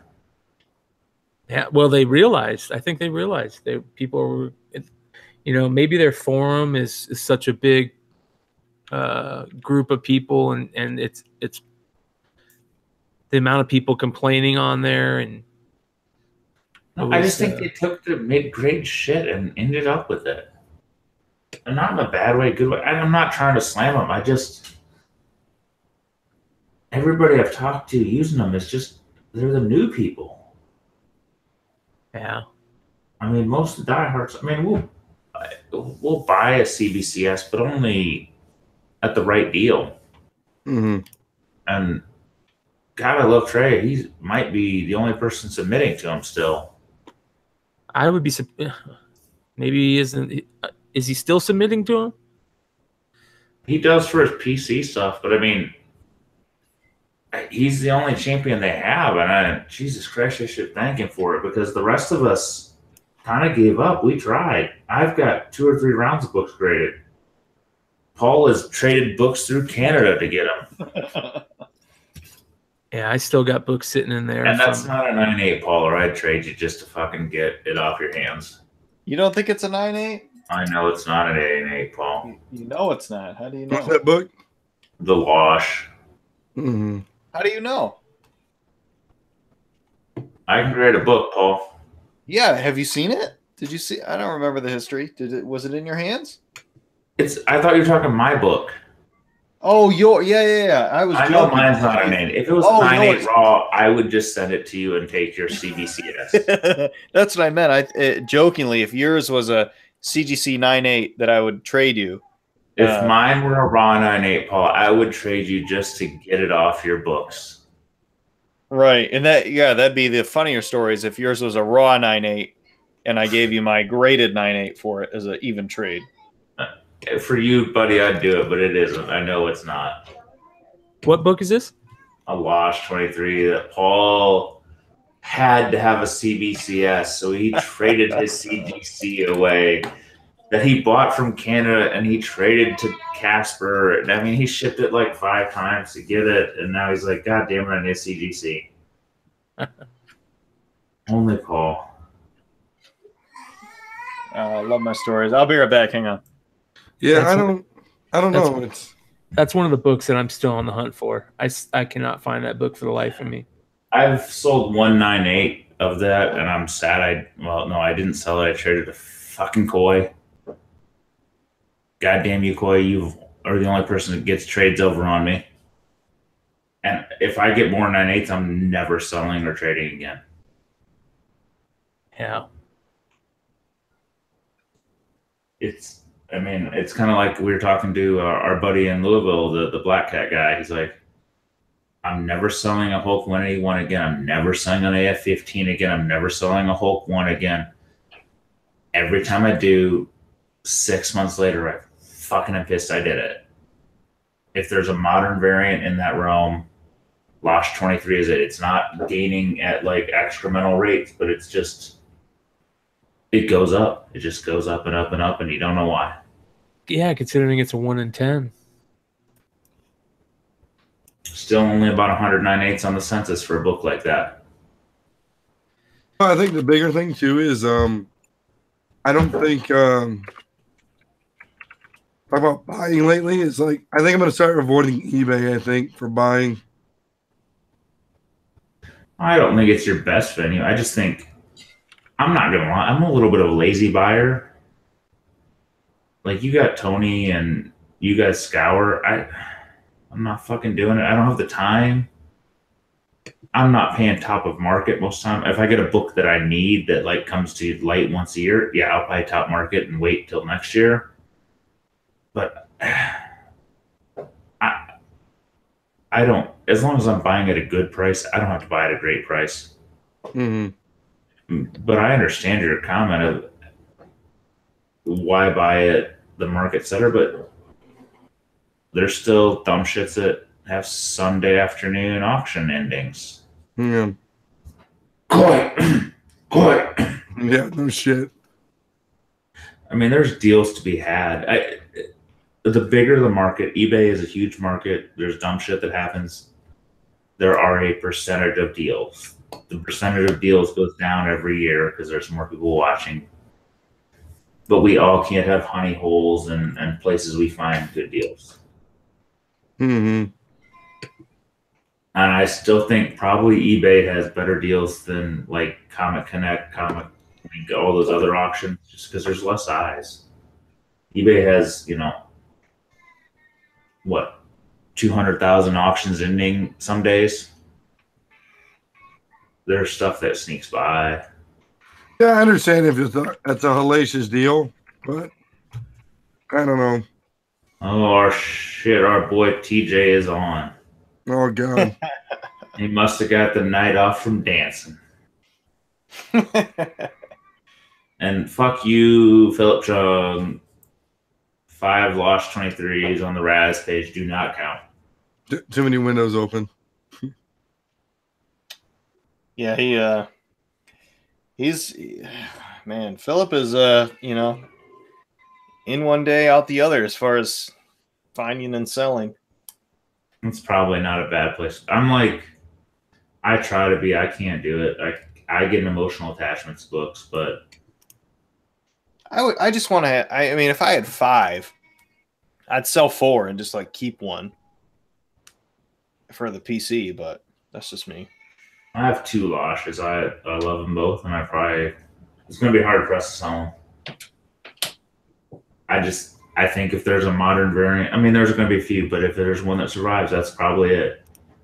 Scotty was saying at Baltimore that I should just, because I have the OG CBCS, I have the Rivet CBCS, just hand CGC the case and say, you guys crack it. And will they do that though?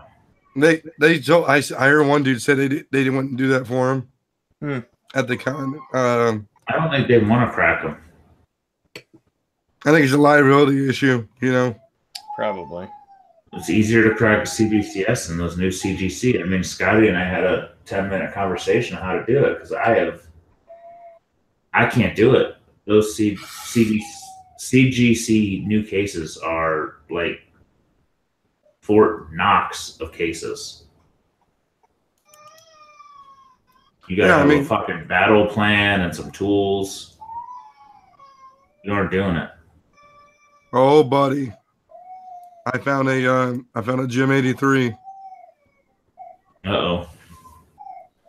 Oh, it's coverless. Never mind. I'm not buying another one right now. It's not the book I needed when I was getting back in. It just was the best book I got the deal on and my only Silver Age key. I've never had a first Iron Man. I've never had any of the Spider-Mans. I've never had a Hulk. But I had a gem. Yeah, that's what I say too to people. Everybody asks me that question, and it's like, I've had books, I can say I had them and not be that guy who said I had Action Comics 1, but I lost it, or I got destroyed. I actually had the books, So, like Aquaman #1, we both had one of those, I had 3. Yeah. But I can say I had a Werewolf by Night now. Mind you, it was about 22 minutes. Yeah, you had it though.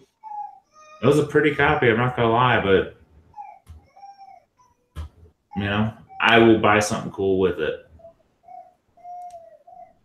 And I think that's what it's all about. What do you need next? Because again, most of us do not have unlimited funds. We have some money we put in every week, and we hope to flip to something better, and we flip something better, and when you sell a great book, you hope to flip to a good deal on the next great book. So. Fucking Michigan right now, dude. God damn it.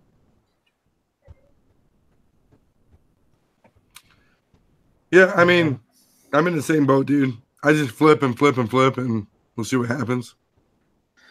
Well, Dino, you do better at having very limited emotional attachment. Yeah. I think Tony even has a little bit. I mean, very little, but some. Sean's like me. He has some emotional attachment to some of these books. But he's scored into some cool shit, and he just moves on. Yeah. I mean, I think he has it right. He knows a good value, and he can take that money and use it as something else. I mean, well, that's the thing. It's like I would have traded Sean my Gym 83, but he would have been sad when he got it, and then he'd be like, sell some other shit. Well, me and Sean were talking. Sean could buy a Gym 83 any day he wants. He just has to let go of other shit he doesn't want to let go of. Well, and Sean was talking like his true PC books are like $5 books, besides like Skeletor. And his Infantino. Yeah. I mean, he buys like books that are like $2, $3. And he flips everything else. We have them. I have 6 boxes of books I didn't bring. Whether somebody sent them to me, somebody gave them to me, all kinds of random shit. There's a few books I don't want to sell. I think those are the best PCs, those ones that are like those $5 books, those super tough books to find. I know a lot of mine are like Captain Britain books from over in England, or Deadline, or crazy books like that. So I think you don't have a Deadline tank girl, do you? I do. I picked up a Deadline.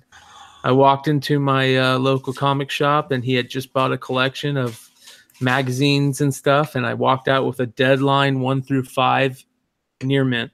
I hate you. Just perfect. And then I picked up. I walked out that same sale with like 4 Captain Britain number 1s with the masks, a couple number 2s with the plane, and a couple number 12, I think it is, with the boomerang. I mean, they were all near mint. It was unbelievable. It was like this guy had just sat on these British books for in a locker forever. If McClay doesn't make the next podcast, it's because I took him out for that Deadline. That's a tough book to find. It is. Oh, it's a mother. Yeah. And Cuervas got one, and I was so pissed at him. Yeah. I'm even trying to think if I want to send it in to get graded, and I'm one of those people that worries about the shipping those books, and the magazine size are always freaking. Yeah. We had this discussion at the IndieCon. It's like you get a magazine slab, like a raw magazine fits in a box. You can put it in a CGC box. You can put it in a magazine box. You get a CGC magazine slab, they fit nowhere. Like Tony's Golden Age book that I had to fucking put in my front seat because I couldn't put it anywhere. No, you can't. They don't fit in anything. And I said, Tony, fuck you, buddy. Here's your Batman back. So. No, they're so frustrating. I cracked one of my magazine slabs on accident just because they didn't fit anywhere. Is there no box for them specifically? No. Because it's like a bastard fucking branch. Only Teenage Mutant Ninja Turtles have more than one of those fucking slabs. The rest of us have like one fucking book we want. Everybody's got a first fucking Star-Lord or a first fucking Rocket and that kind of shit, or a Vampy. McClay has a fucking Deadline that I will beat him for later. And but I mean, nobody collects tons and tons of magazine slabs. I mean, sane people. No, that's why when you find them, it makes it even better. So do you just store them in a regular CGC box sideways with no lid? No, I'm terrible. I have them in a just a regular box, and I put them in oversight. Because you got to cut your own backing boards and cut your own Mylars basically for them. You buy the biggest you can, and you have to cut them and double up. And you can't do Mylars. You can get some magazine bags. The slabs, though. Oh shit, the slabs. I meant the slabs. The slabs have no bag option. They have nothing. Yeah. Why? The slabs I just have in a closet, just up on a top shelf, just chilling. Oh yeah, they're just on the shelf, and one of mine fell. You could put them in a Time Life bag. True. Well, and you would figure BCW would make an option for that. Same thing with making an option for a plastic graded box too. Oh yeah. No. You know what it is though. CGC still has not run out of old style magazine slabs because there are not enough moving through. They changed their regular slabs 2.5 years ago, And they're like, we're not a magazine slabs. It's not they didn't want to change them. There's not that kind of volume moving. That's why CBCS won't do them. So CGC won't slab the magazine style books in the newer slab? No, they still have old ones. You can get one slab today and it comes out in the old slab. Oh, is it the old label too? I think so. I don't know. I think so. It's definitely an old style. They've not moved because you got to think that's like 2% of the market. Yeah, you're right. The only one I got slabbed, I got a Captain Britain #9 slabbed when the heat was at its highest, and then like an idiot, I sat on it too long.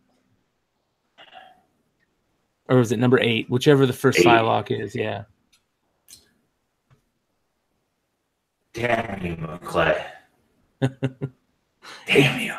Those are the books, though, man. Those just like the Sean's $5 He-Man books, or I know some of them are some of those. I know 3 guys with a deadline.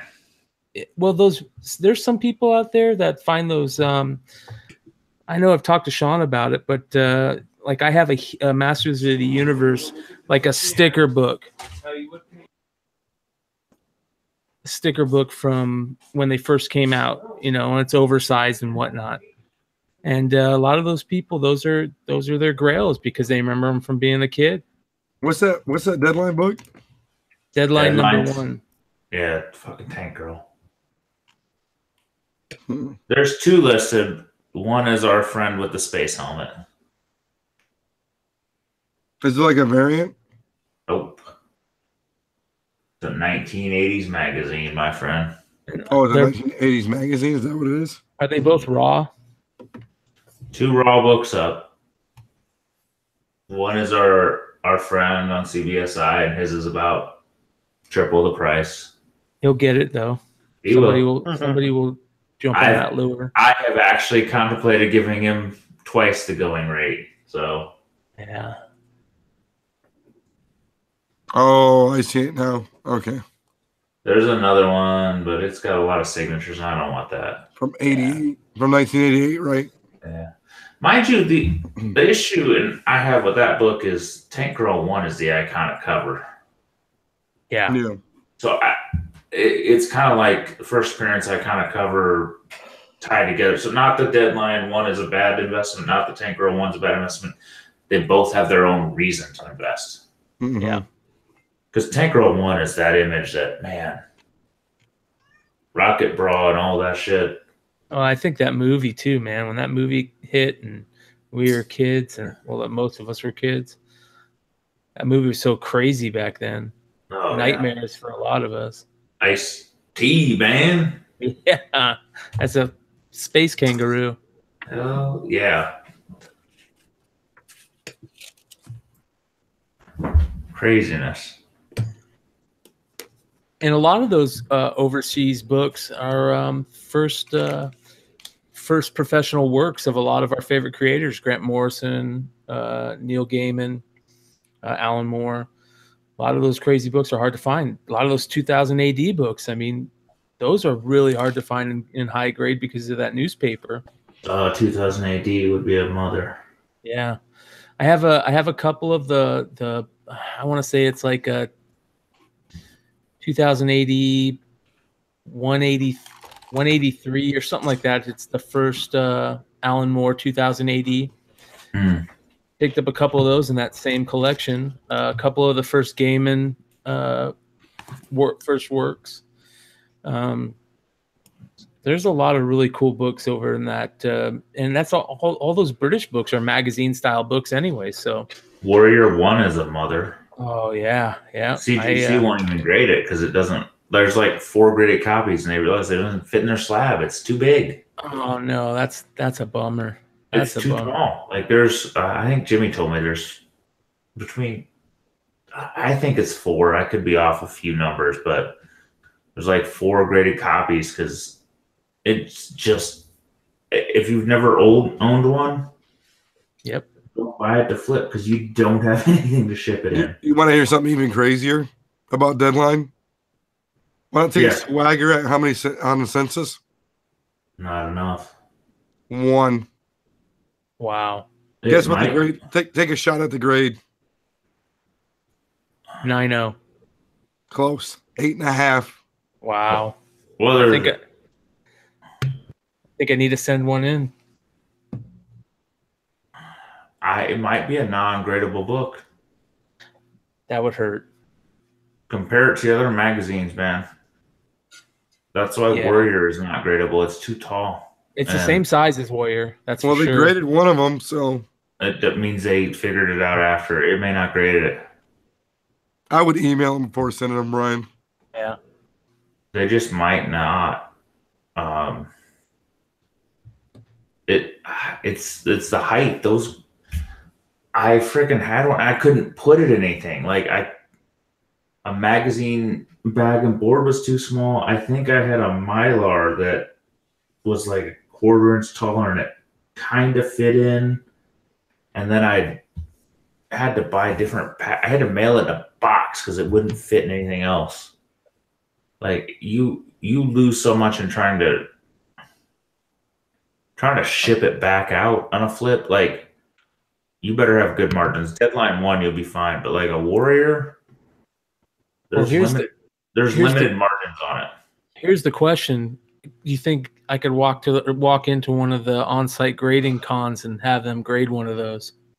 They probably don't even bring supplies for that, right?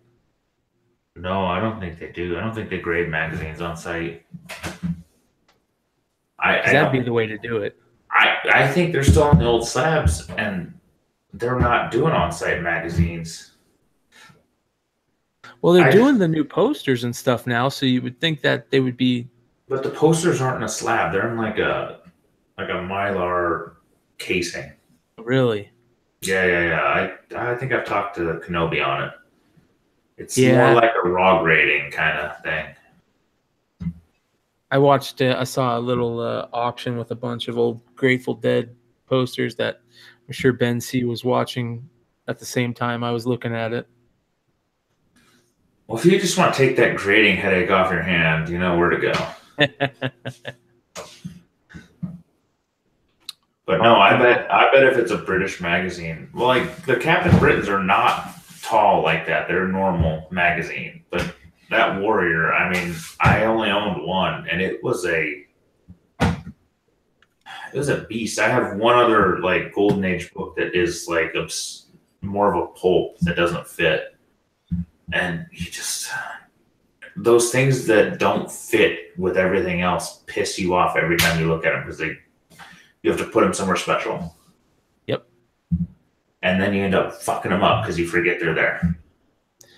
Yeah, and when you're making bags and boards for them, you mess them up too. Yeah, I've got one mini comic I love, and I had to fucking cut and paste a board, and you're still like, damn it. So.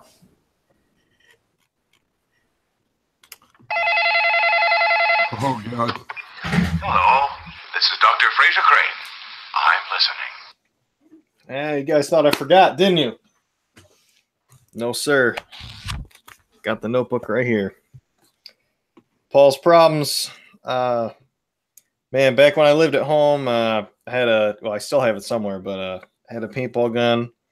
And I used to go out in the backyard and just shoot at the squirrels. But it's kind of a two-part story. I felt really bad one day. I shot one and nailed him right in the face and just saw the spray of the white paint or whatever.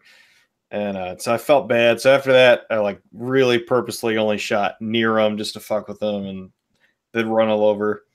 But if you've ever had a paintball gun, back one way to test how much air is left in your tank if you don't have a gauge is to shoot at your hand and see how much it blows your fingers away to know if you're getting low or not.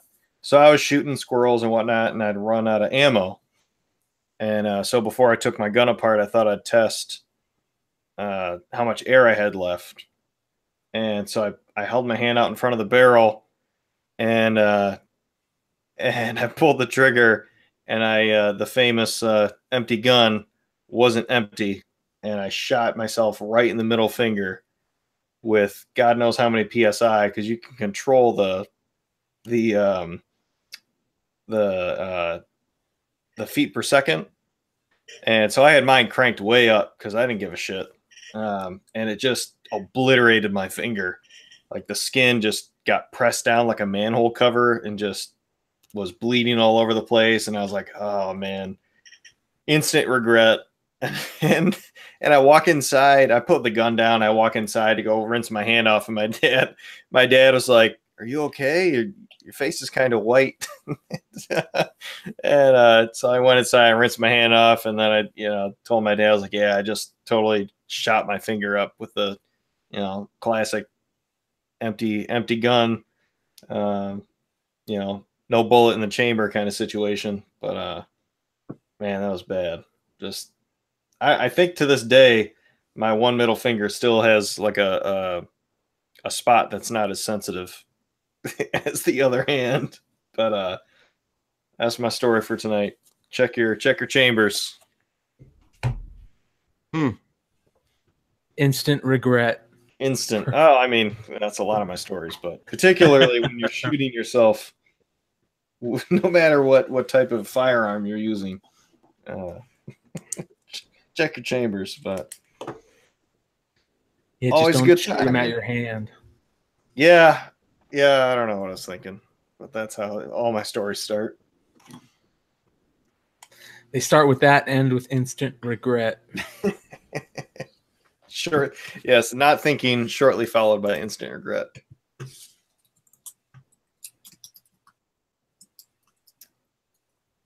Oh, what else you guys got? Dino, how'd your cat do while you're out of town? You tear the house up or what? Oh, here's a Dino's problem. So I left the door to my storage room open by mistake. So the fucker started eating my installation. I'm like, what the fuck, man? So, but besides that, he was okay. Do you get sick? No, I think he's just fucking around with it. And like, I don't know why his attraction to installation is, but no, he doesn't get sick. So, that's good. Yeah, he was okay. I don't think he missed me at all. I was going to ask if he was extra attentive or whatnot. I mean, he was mailing the shit out of me. I know when I come home, but I mean, it was okay. I just went to bed. So, but besides that, I mean, nothing too crazy. So now that Indy's over, are you going to play Monster Hunter again? Soon. I mean, you guys are at like level 55 and I'm at like level 2. So I will eventually. Probably not next weekend because I'm going to not UFC, but I'm going to watch UFC tomorrow this weekend, I guess. Khabib versus I think Holloway now. Yeah, what a heartbreak. Yeah. You go to watch it at World of Beers? No. I'm going to watch it in Lake Orion. Oh. But I think that's it. You guys want to cut it off? Yeah, wrap it up. I got to give a shout out to Dan Piercy. He's working on a special project for me, so shout out to him. That's all I can say for now. Is he binding your book of problems? Is he going to a publisher with it? He's going to illustrate it. Nice. No, he's helped me out with something, so he's a good guy. I appreciate it. Yeah, he is a good guy. Shout out to Dan. But yeah, I don't know if you guys got anything else. We might come next week just to stay on schedule. We'll see. See if we can fill up an outline with enough topics. Fill out the roster is usually the problem. That too. Hopefully my voice is back by next week. Yeah, you'll be good. All right, boys. We'll call it quits. Thanks for listening. Got a few live watchers. Shout out to them. Adios, amigos. See you, boys. Night.